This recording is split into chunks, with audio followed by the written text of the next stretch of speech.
Gostaria de agradecer muito a oportunidade de estar aqui hoje, né, debatendo sobre assuntos que são tão ativos na nossa agenda no dia a dia, que são os desafios e as oportunidades para viabilizar os projetos de geração centralizada. Gostaria de iniciar esse bate-papo com vocês a partir de 3 pontos que eu acredito ser importante a gente trazer aqui, que é a transição energética, os recursos que nós temos hoje, que são abundantes no Brasil, e o crescimento da demanda por energia. Então, quando a gente fala de transição energética e a gente olha para a nossa matriz elétrica e energética, é muito claro que o Brasil ele já está avançado nessas questões. Então, há muito tempo a gente já está passando por uma transição energética, reflexo da nossa matriz. Basicamente, a transição energética ela é muito marcada pela descarbonização. Então, quanto mais energia renovável a gente tem ali na penetração da matriz, tanto elétrica quanto energética, mais fácil descarbonizar será. Então, por isso que a gente é tão avançado nessas questões. E a transição energética ela é muito impulsionada por inovações do setor, né, novas tecnologias, desenvolvimento sustentável, muito importante, e fontes de baixo carbono. O Brasil ele também vem liderando, né, e com muita participação ativa nas agendas sobre mudanças climáticas. Então, a COP30 faz parte do G20, tem ali seus compromissos no Acordo de Paris. E hoje a gente tem claramente um potencial de atingir uma matriz 100% renovável até 2050. Então, se a gente olhar e estudar um pouquinho o plano de desenvolvimento até 2050, existe uma perspectiva grande de se chegar a 100% da matriz renovável, com tudo que a gente tem aqui, né? Todo acesso à matéria-prima, enfim. Então, a expectativa é talvez um crescimento de entre 200 a 240 gigas de solar, entre 60 e 90 gigas de 200 a 240 de eólica e 60 a 90 gigas de solar, sem contar da GD. Então, existem muitas possibilidades no nosso mercado. E, com certeza, um vetor de crescimento extremamente importante, né, onde a gente preza aqui e precisa de crescimento, né, de vetores de crescimento após um cenário de pandemia. Puxando um pouco agora para os recursos, né, por que a gente é tão diferenciado das outras geografias? Porque o Brasil ele é favorável quando você pensa em vento, quando você pensa em radiação solar.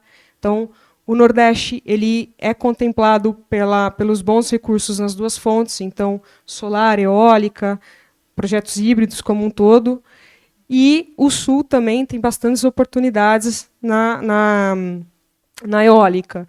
Também tem muita oportunidade solar ali, Nordeste de Minas, Norte de Minas, enfim. O que não faltam é recursos abundantes aqui, solar e eólico. E concentração de riquezas e o volume de mercado que eu estava comentando com vocês, né? A expectativa de crescimento até 2050 ela é muito, muito grande, tá? Para a gente alcançar aí o net zero. E falando um pouquinho de crescimento da demanda de energia, principalmente pelo momento que a gente vive hoje no mercado, né? A gente não está com um crescimento significativo, né? Então tem um crescimento bastante moderado, tímido ainda. Como é que você cresce a carga, né? Que para você ter uma carga, para você crescer, você precisa ter uma economia bastante ativa. Então, 2 pontos que eu gostaria de comentar com vocês hoje é essa opção de exportar energia e também a possibilidade da abertura dos mercados. Quando a gente fala de exportar energia, existem muitas alternativas. E hoje eu gostaria de trazer a questão mais voltada ao hidrogênio. Tá? Então, como é que funciona? Todo mundo aqui sabe que hidrogênio tem estado muito na pauta das discussões, porque certamente é um mercado bastante promissor. Mas existe a oportunidade de ter aqui a energia de base, né, a solar e a eólica, fornecendo a eletricidade para as plantas de eletrólise, para a gente conseguir exportar o hidrogênio para alguns mercados internacionais, né? Vou trazer aqui o exemplo da Europa. Tem algumas dificuldades ainda por causa da nossa distância para lá, então uma das barreiras será a barreira logística, né? Só que, como a gente tem um recurso bastante competitivo, a gente tem que pensar numa maneira de tornar esses projetos viáveis, né? Quando comparados com outros projetos em outras geografias que podem estar mais próximos, mas também não têm todos os benefícios que nós temos aqui. Então, não deixa de ser um mercado promissor. No médio e longo prazo, certamente será explorado. E numa outra via também, acho que os colegas aqui já escutaram, e foi falado também em outros momentos, um estudo da Bloomberg que traz que até 2030 a expectativa é que o hidrogênio verde ele fique mais competitivo, ele passe a ficar ali mais competitivo do que o hidrogênio convencional, né? Então, isso abre também o mercado interno para que esse consumo de hidrogênio também fique aqui dentro do Brasil, né? Fomentando o mercado e também aumentando a carga. Então, essas são as expectativas, tá? Olhando um pouquinho para hidrogênio no médio e longo prazo. E outro tema também que eu trago aqui é a abertura de mercado. A abertura de mercado é um tema que vem sendo bastante falado, né? As expectativas de abrir todo o mercado para os clientes do Grupo A e o quanto de oportunidades que isso pode gerar. Oportunidades para os clientes, porque no final do dia é o cliente que importa, né? Toda essa estrutura, essa estratégia, ela vem sendo desenhada para atender um cliente, para trazer ali um produto que seja vantajoso, né, para esse cliente. E do ponto de vista dos agentes geradores, nossa função é trabalhar ali num produto mais otimizado para que essa experiência de migração ela seja uma experiência boa, né? E que dê bastante impacto para que o mercado ele consiga abrir como um todo, né? Também para clientes do grupo B, né? A expectativa é que até 2028 seja uma abertura por completa, né? O mercado seja 100% varejista. Então, também vislumbramos bastantes oportunidades aqui, né, em aumento de carga, em todos esses clientes que vão migrar. Então, a gente acredita que essa primeira migração que vai começar a partir de janeiro, né, traga uma quantidade, o total de clientes, né, após aqui a abertura de 1º de janeiro, seja ali mais ou menos 3 vezes maior do que a gente tem hoje, né, mais ou menos chegando aí a uns 100 mil clientes, e um pouquinho do que a gente espera para ter um mercado competitivo, mas uma competição saudável, né? Tem algumas, talvez a gente possa enfrentar algumas barreiras, o próprio cliente, né? Como é que você faz isso, né? Tem que ter ali uma figura varejista que vai fazer a interface entre o cliente e a CCE, mas isso são coisas que todos nós aqui podemos sentar, trabalhar.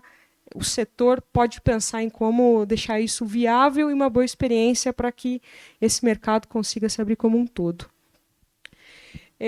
Um pouquinho do que eu estava conversando, os próximos slides, eles entram um pouquinho eu trouxe mais só para referência, dos indicadores que eu comento ali do lado, né? Então, a matriz energética, a elétrica, vocês estão cansados de saber por que a gente é tão avançado assim. Mas eu trago esses gráficos aqui porque é bastante importante a gente perceber como que o Brasil ele está posicionado frente a outras geografias, né? Então, quem mais emite? Então, se a gente olhar aqui, China, Estados Unidos, União Europeia, e olhar o Brasil aqui no canto, tímido ali, pequenininho, em verde, então é muito fácil de perceber que existe uma correlação entre como é a matriz e o total de emissões. Então, esse aqui era um pouquinho do que eu queria trazer nesses slides. E aqui também vocês estão cansados de saber, mas falando um pouquinho do tamanho do nosso mercado hoje, né, 193 gigas, e aqui ao lado a expectativa de aumento de capacidade até 2026. E também um pouquinho da posição do Brasil quando a gente fala da Latam. Então, apesar de terem boas oportunidades na Latam, Então, o Chile vem crescendo bastante, mas existem muitas oportunidades no Brasil também. Então, apesar das incertezas que convivem com a gente no dia a dia, o Brasil ainda é bastante promissor. Então, ele também lidera quando comparado aqui com os nossos vizinhos. E entrando para um pouco da nossa agenda de oportunidades e desafios, eu colocaria em grandes blocos aqui e traria as questões de infraestrutura de transmissão, questões regulatórias, questões ambientais e sociais e questões que impactam no final do dia a rentabilidade do projeto, né, que deixam ele viável ou não viável. Então, trazendo aqui o principal ponto que tem sido difícil, né, contornar, que é a conexão. Qual que é a questão da conexão? A gente teve aqui um excesso de projetos, né, por causa da corrida do ouro. Isso começou quando teve todas as questões de perda de subsídio da TUST. Então, teve uma série de agentes ali do setor que correram para tentar garantir o benefício, né? Isso teve uma quantidade imensa de outorgas, né? Quase dobrou a capacidade instalada, né, de pedido de outorga. E é claro que a gente não tem um sistema de transmissão, um sistema elétrico que vai absorver tudo isso. Isso é óbvio. Apesar de ter muito investimento, não tem como absorver todos esses projetos. E, como eu estava comentando aqui, apesar de ter uma estrutura, né, uma infraestrutura de conexão que vem tendo bastante investimento, existem uma série de projetos de agentes que querem fazer, mas não conseguem, bons projetos, principalmente projetos localizados aí na região do Nordeste, né? Nordeste, norte de Minas, excelentes projetos. Então, como é que você resolve essa questão da conexão? Se você tem ali um prazo, né, para você colocar esses projetos em COD, porque você tem um benefício do fio, né, da TUST, e você precisa entrar dentro de 48 meses, mas você não tem a conexão. Você fica amarrado, né? Parte dessas questões de excesso de projetos, a gente sabe que talvez uma pequenina parte foi resolvida, né, com o mecanismo excepcional da ANEEL, que foi a anistia ali de alguns projetos referente à sua conexão, mas não resolve o problema. A gente precisa resolver o problema da conexão. E, por último, aqui, a questão do curtailment, né? Curtailment é uma coisa que impacta muito na rentabilidade do projeto. E a partir ali de mais ou menos terceiro quarto de 22, finalzinho de 22, praticamente todos os projetos que pediam parecer de acesso, ou eles eram negados, ou eles saíam com restrição de geração. E como você faz isso? Como é que você quantifica essa restrição? Né? Você tem que fazer uma série de estudos, tem que ver qual que é a probabilidade de ser cortado, quanto você será cortado, por quanto tempo você será cortado, principalmente se aquelas obras de infraestrutura, né, elas vão ser entregues no prazo, porque é um outro risco. Né? Muitas vezes você tem, as obras são licitadas, está tudo certinho, mas no final do dia aquela linha de transmissão, infelizmente, ela é atrasada. Como é que você fica? Você não vai conseguir entrar? Você já tem todo um investimento atrás, né, daquele projeto. Como é que você sai? Como você resolve isso? É um desafio muito, muito difícil, tá? E impacta na viabilidade do projeto. É energia que eu estou tirando. Então, se eu quero ser muito conservador, eu posso falar que eu vou fazer o projeto e no primeiro ano eu vou ter 10, 15, 20% de corte, por exemplo, na minha geração. Então, acaba sendo difícil quantificar isso e ainda ser competitivo, né? Em todo esse cenário que a gente está vivendo. Depois, a questão da demanda de energia, que eu estava comentando logo no início. Se a gente não tem um crescimento da demanda, qual que é a justificativa para investir muito, muito, muito na infraestrutura de conexão? Não tem. Se eu não tenho crescimento de carga, eu não posso fazer todo o investimento baseado num excesso de projetos de papel. Né? Porque no final do dia eu preciso de coisas mais sólidas, né, para conseguir avançar. E o crescimento do país que infelizmente não está como a gente gostaria, né? Um crescimento tímido, bastante moderado por enquanto, né? No curto prazo, não justifica aqui um investimento para que se tenha essa margem muito absurda aqui de conexão. Então, é um outro ponto que a gente traz como principal dificuldade, né?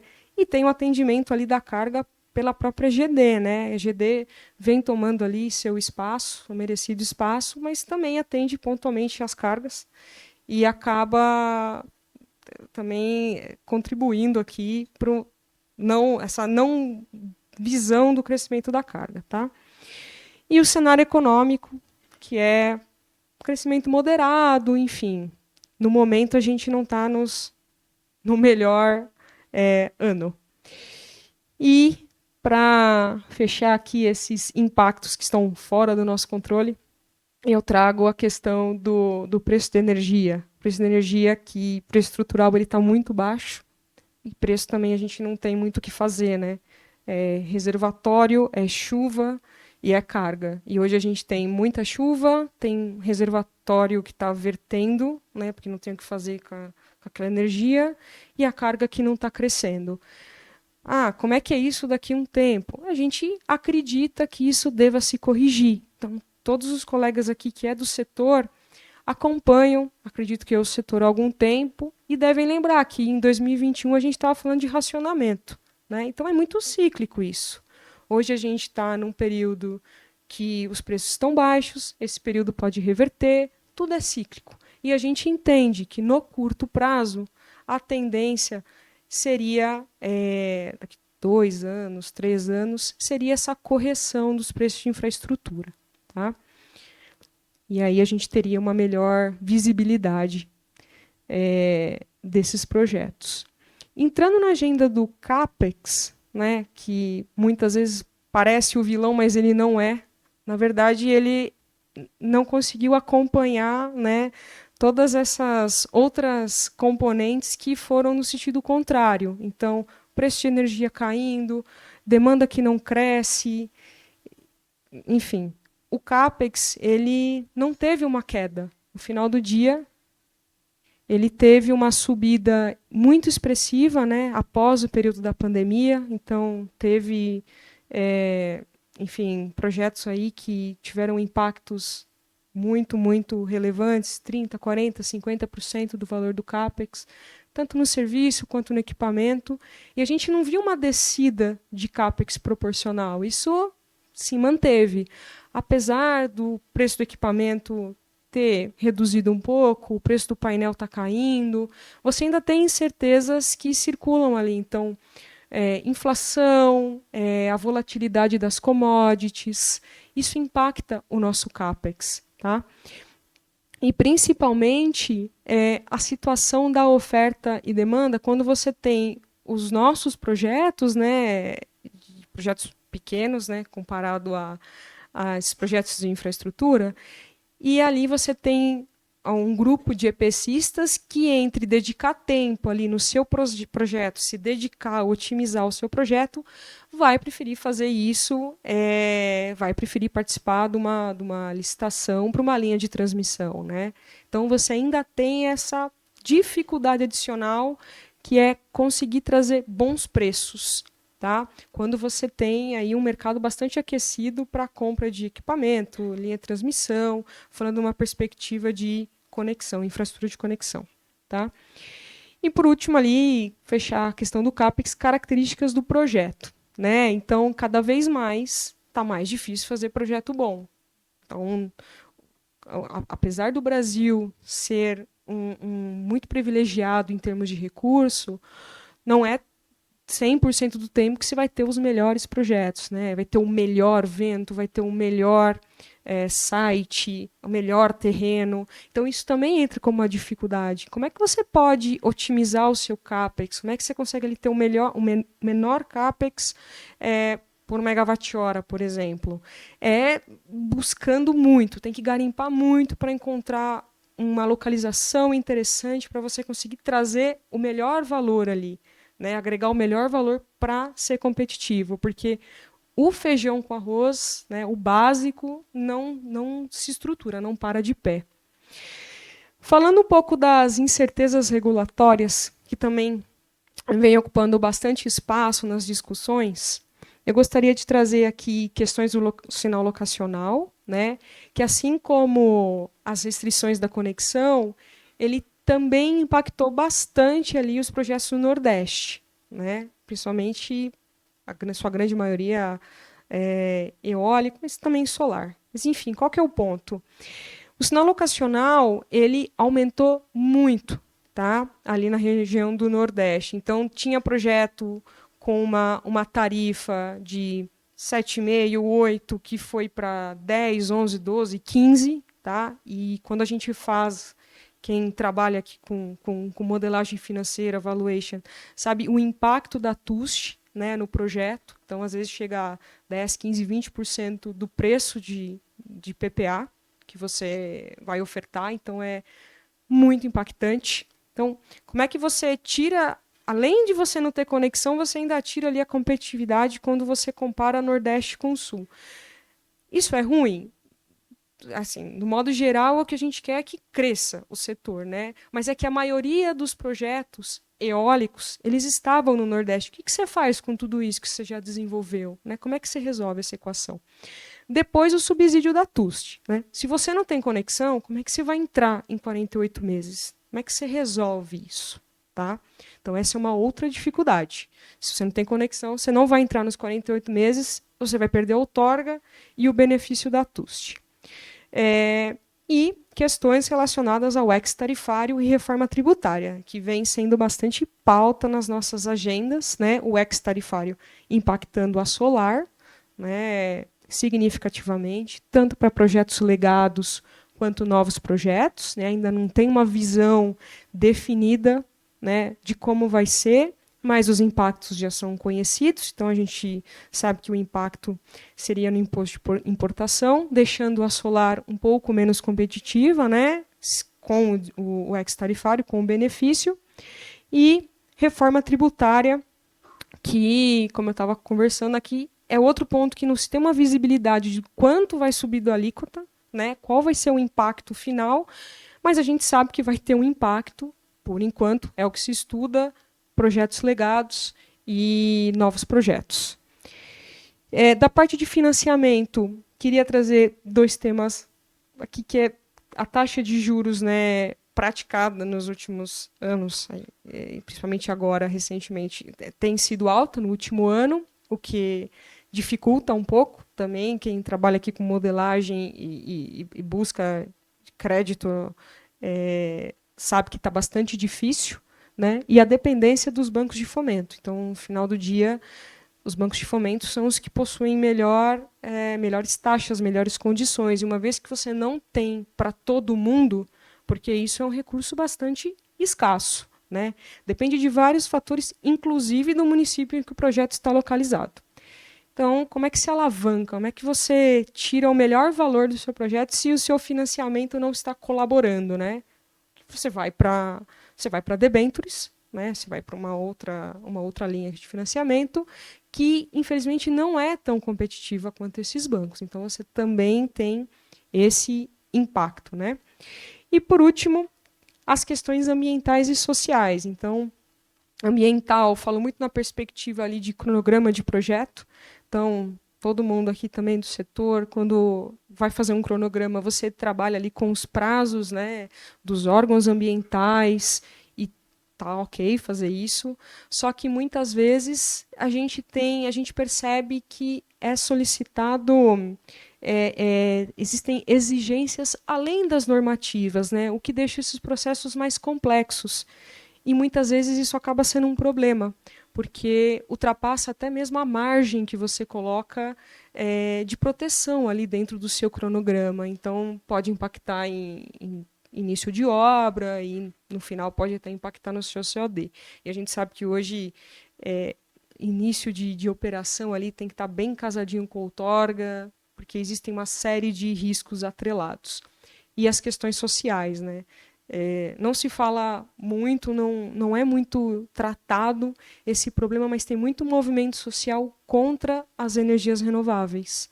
Então, infelizmente, informação errada que se propaga quanto à energia renovável, né? A eólica, causa problema de saúde, enfim, é um tema que a gente, como gerador, precisa estar muito, muito próximo para poder quebrar, né, para que chegue a informação correta. A energia renovável ela tem que ser uma experiência boa para todo mundo.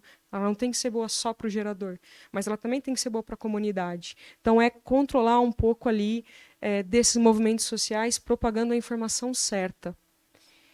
E para finalizar aqui, o último ponto, falando um pouquinho das oportunidades, eu trouxe algumas que eu considero ser as mais relevantes, tá?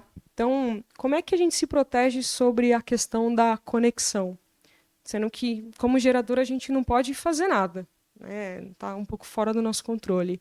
Mas se a gente explorar desenvolvimento de projetos híbridos, principalmente aqueles projetos onde você consegue aproveitar o MUST contratado, não, você tem ali uma complementariedade bastante significativa, você consegue, talvez, né, numa região onde não tenha conexão, você consegue colocar alguns megas, né, adicionais sem aumentar o teu volume contratado. Então, é uma alternativa que pode funcionar. Então, a gente explora bastante desenvolvimento de projetos próximos da carga. Então, ter sempre um desenvolvimento bastante diferenciado dentro da sua carteira, né?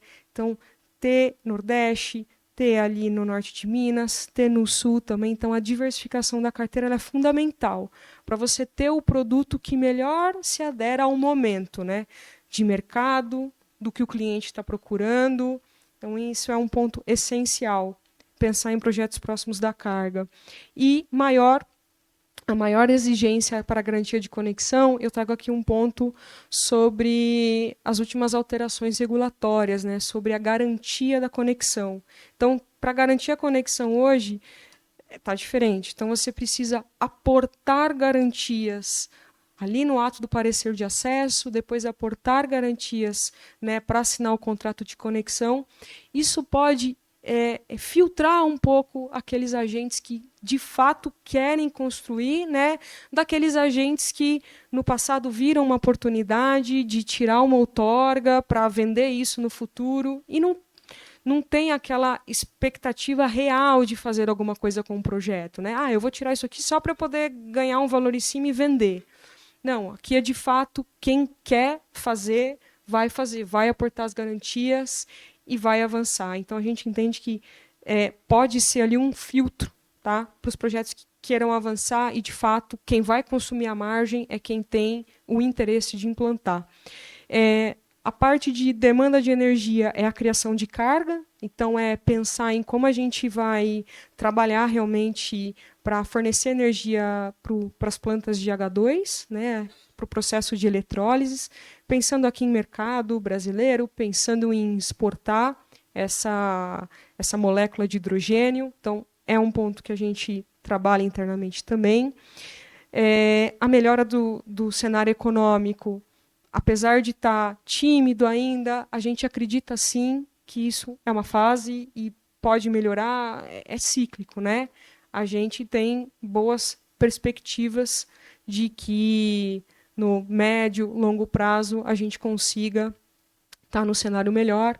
E a abertura do mercado, né? Onde a gente vislumbra que boas oportunidades, tanto para quem é gerador, tanto para o cliente, né? E potenciais dificuldades que tenho aqui, barreiras, todo mundo no setor tem total competência para discutir e vencê-las.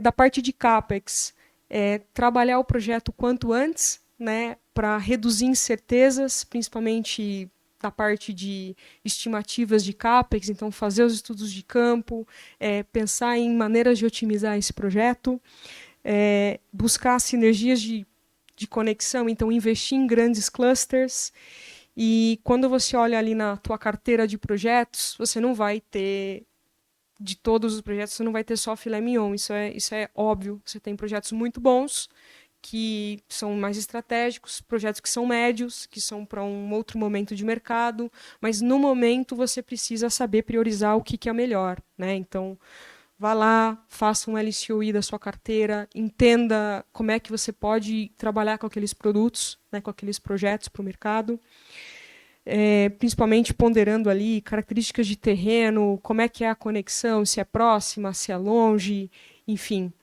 qual que é o nível de tensão, se é um 138, um 230, um 500, tudo isso impacta no final do dia, tá? Para o projeto ser competitivo ou não.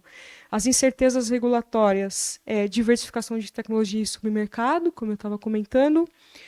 Financiamento é buscar estruturas mais competitivas, tá? E uma expectativa de queda da taxa de juros. E ambiental é acelerar ao máximo que é possível ali o início desse processo ambiental dentro dos órgãos regulatórios e está muito próximo da agenda social, né? Tá ali na comunidade entendendo o que a gente pode fazer para minimizar os impactos causados pelas renováveis, seja ruído, seja durante a obra, enfim. Então, aqui é uma visão geral que eu gostaria de trazer para vocês dos desafios e das oportunidades. Agradeço muito a oportunidade de estar aqui hoje. Uma boa tarde a todos.